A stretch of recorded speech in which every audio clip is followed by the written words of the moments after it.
બસની સુવિધા નથી, આવું કંઈ કહેતા હતા. હા, મહિલાઓ માટે બસની સુવિધા નથી. જામનગરમાં જામનગરમાં મતલબ કે એટલી સેફટી નથી અત્યારે જેટલી સેફટી હોવી જોઈએ.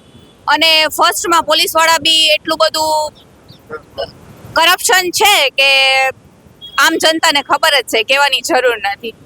રોડ, રસ્તા, પાણી, લાઇટ બધી જગ્યાએ એક જાતનું કરપ્શન જ ચાલી રહ્યું છે, જે હવે પરિવર્તનની ખાસ જરૂર છે. જનતા જોવે. શું કહેશો? આપ પણ અહીંયા આવ્યા છો, શું નામ છે આપનું? મારું નામ ડોક્ટર મયુર પટેલ છે. મયુરભાઈ, શું કહેશો? કેવો માહોલ બની રહ્યો છે? કાલે જે રીતે કેજરીવાલ અને મનીષ સિસોદિયાને બહુ મોટો કહેવાય, જે તમારા સાથી મિત્રોએ કીધું કે બૂસ્ટર ડોઝ મળ્યો છે અહીંયા, કેવી રીતે હવે પ્રચાર અભિયાન થશે તમારા લોકો? અત્યારે પ્રચાર અભિયાન જોરદાર ચાલી રહ્યું છે. ડોર ટુ ડોર કેમ્પેનિંગ પણ ચાલુ રહ્યું છે અને પ્રજાનો સપોર્ટ પણ સારી રીતે મળી રહ્યો છે. પ્રજા પરિવર્તન માગે છે, કારણ કે વસ્તુઓ, રોડ રસ્તાઓ જોવે છે, તૂટેલા રોડ રસ્તાઓ છે. તો જો આ અમાઉન્ટ જો જે વસ્તુ રહી, જે બનાવવાનો હોય એમાંથી ને જો ભ્રષ્ટાચાર થઈ અને રોડ રસ્તા બને તો આવા જ રસ્તા બનવાના છે. જે પ્રજાને પણ ખબર પડી ગઈ છે. અમુક વિસ્તારમાં તો ભાજપના લોકોથી ત્રાહિમામ થઈને એ લોકોને પણ અંદર આવવા દેતા નથી.